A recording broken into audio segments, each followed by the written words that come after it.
si nous nous intéressions à la fondation de l'hôpital.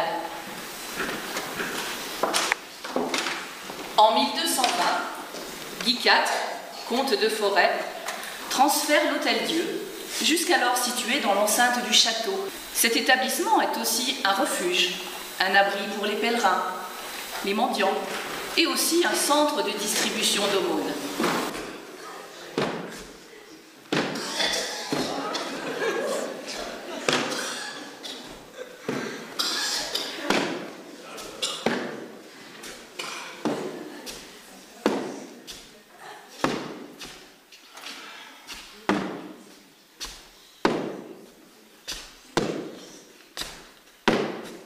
S'il vous plaît, messire!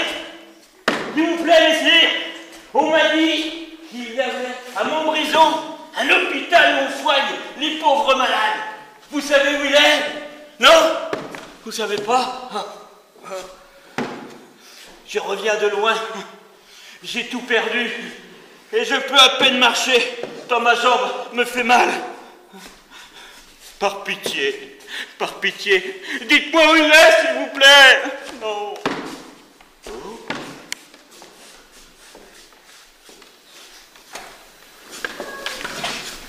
Belle dame, aidez-moi, s'il vous plaît. Aidez-moi. Par pitié, aidez-moi. Mais je peux rien faire pour vous, mon brave homme. Oh. Vous allez à l'Hôtel-Dieu. On y recueille les malades, les indigents. Oh. Ne vous attendez pas à trouver un logis très luxueux. Oh. Pas du tout, pas du tout. Il y a tellement de monde qu'on est obligé parfois de mettre plusieurs malades dans le même lit. Bon. Eh ben, venez avec moi, je vais vous y emmener, c'est tout ce que je sais faire. Ah, bonne dame, oh, merci. Vous êtes la grâce du ciel. Dieu vous le rendra. Par pitié, donnez-nous quelque chose à manger. J'ai faim. Qu'est-ce que tu Par as, pitié. Qu'est-ce que tu veux? D'accord. Bon, écoutez, vous allez venir avec nous, parce qu'à l'hôpital, nous donnent parfois de la nourriture aux pauvres. Alors, s'il y en a encore un peu, si vous avez de la chance aujourd'hui, ben, il y en aura pour vous. Allez, y aller, mon petit. Suivez-moi.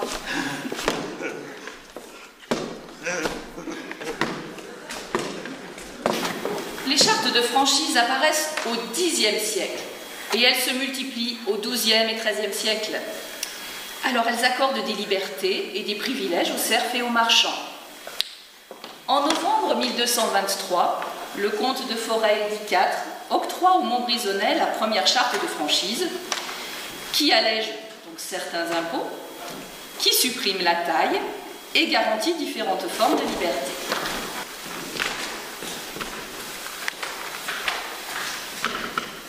Mais je sais pas bien lire, moi.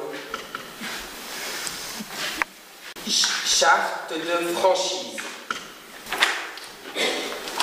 Premièrement, nous ordonnons que la première foire commence le lendemain de la Toussaint et la seconde 8 jours avant l'Ascension, et chacune de ces deux foires durera 8 jours. Eh ben voilà que c'est pas une bonne idée. Ah, il est bien bon, messieurs, notre compte, d'organiser des foires. Mais c'est pas avec le peu qu'on gagne, en trimant du lever du jour au coucher du soleil, qu'on va pouvoir acheter grand-chose. Durant les dites foires, chacun pourra vendre du vin dans la ville pendant les foires. Ah ben ça c'est une bonne nouvelle. Ah ben oui, on va pouvoir se rincer le gosier autant qu'on voudra. Ah ben tiens, ben moi j'irai chez Pierre, qui a la petite auberge. Il a un vin que son frère cultive dans ses vignes à Écotet. L'adultère pour les gens de Montbrison et d'ailleurs n'est pas puni durant les foires, et 8 jours avant et 8 jours après.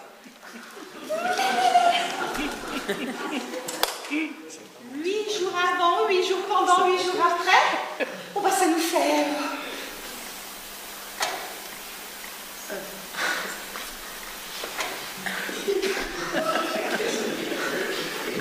24 jours, on pourra faire ce qu'on voudra. Ouh. Alors là, moi, j'irai voir le Pierre à l'auberge pour m'acoquiner avec lui. Ah, à moins que j'aille voir Léon dans sa petite maison au bord du Vizézé. Eh ben, j'irai peut-être voir les deux.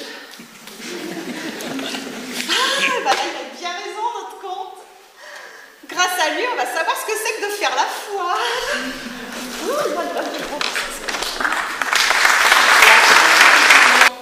De la collégiale Notre-Dame. Le 23 novembre 1226 débute la construction de la collégiale Notre-Dame d'Espérance. Guy IV fait poser la pierre d'honneur, visible au fond du chœur, par la main innocente de son fils, le futur Guy V, alors âgé de 5 ans.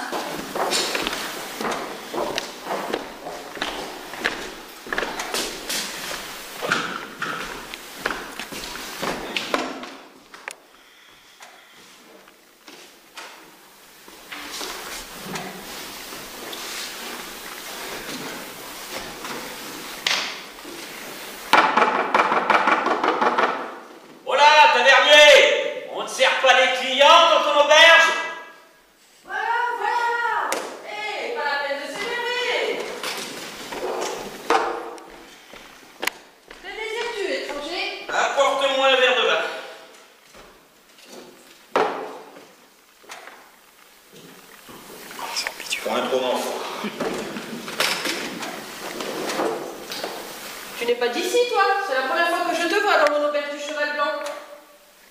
Non. Je viens du Pays d'Oc. Et qu'est-ce que tu viens faire chez nous? Je viens construire une église. Une église? Mais enfin, il y en a déjà plusieurs dans notre cité. Oui, peut-être. Mais celle-là sera la plus belle. C'est votre comte, Guy, le 4e du nom, qui a décidé de construire une grande église à la gloire de la Vierge Marie. Et moi, je suis un des architectes chargés d'édifier ce beau bâtiment. Et où va-t-on la construire, cette fameuse église? De l'autre côté de la petite rivière qui traverse votre cité. Comment s'appelle-t-elle déjà? Le Vizézé. Oui, c'est ça. Elle se dressera sur un terrain marécageux au bord de cette rivière. Moi, je n'y connais rien en construction, hein. Mais bâtir un si grand édifice sur un terrain marécageux, bah, c'est pas un peu dangereux? Mais tout a été fait. On a planté des pieux de chêne très profonds dans le sol. Ils supporteront la construction qui durera solide durant des siècles. Et la construction va bientôt commencer? Elle a déjà commencé. On va d'abord construire le chœur, et puis ensuite la première des 6 travées prévues pour la nef. Et quand tout sera fini, on rentrera dans l'église par le grand portail de la façade ouest entre 2 grands clochers. Ce sera vraiment une très belle église, et qui témoignera devant tout le comté du Forêt de la gloire et de la puissance de notre comte Guy. La construction va durer longtemps? Oh, ça sûrement. Et tu vas me voir longtemps chez toi. Je reviendrai bien volontiers déguster ce bon petit vin de pays. Je reprendrai bien un verre d'ailleurs. Point trop d'enfants. Tiens, qu'est-ce que c'est que ce cortège qui vient par ici? Bah, on dirait notre comte Guy avec son fils de 5 ans qui marche devant. Ah oui, j'en ai entendu parler au chantier. Votre comte a décidé de sceller dans le mur du chœur une pierre qui rappelle le début de la construction de l'église. Et il a voulu que ce soit son fils Guy qui la porte.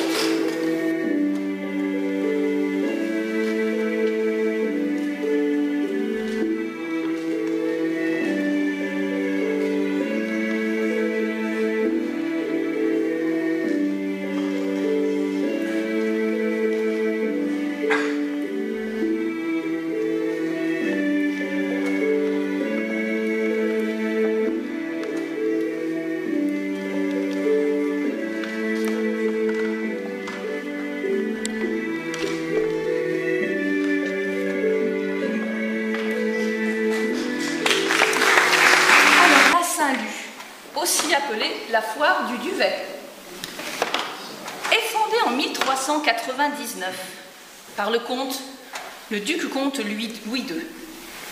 Et elle se tient pour la première fois le 18 octobre 1400. Alors, c'est la seule foire dont la date sera toujours respectée, quel que soit le jour où elle tombe, alors à l'exception du dimanche.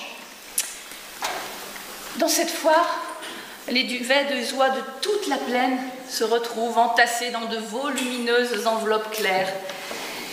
Et ce duvet s'offre à la vente devant le mur du jardin de l'Hôtel-Dieu.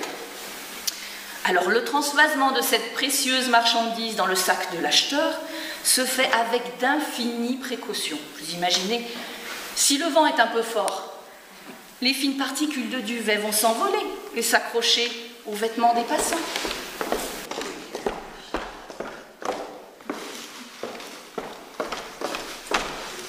Le beau duvet! Qui veut du beau duvet? Pressez-vous, il n'y en aura pas pour tout le monde.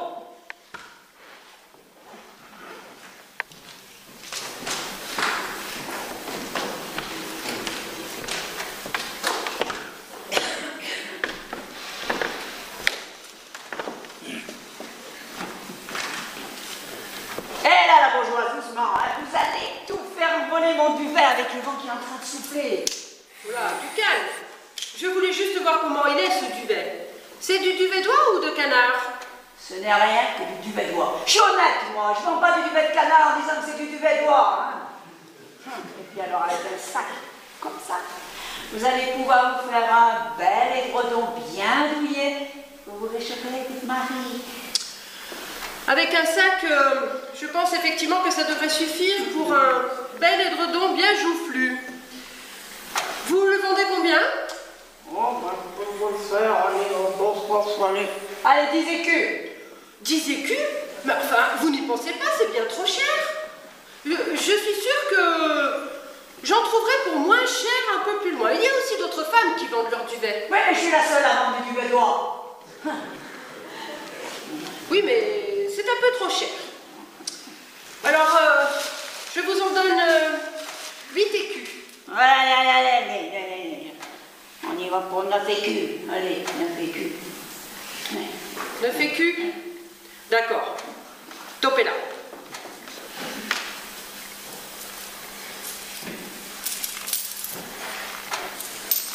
Allez, je fais ça.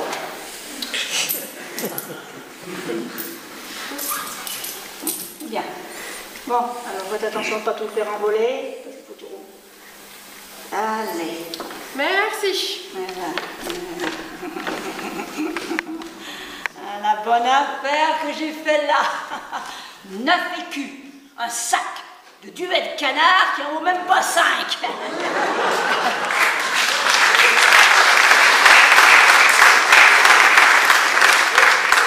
Elles sont faciles à berner, ces montbrison-aises. Elles n'ont jamais vu un canard et nous, alors voyez la différence. Pourquoi j'en profiterais pas, hein?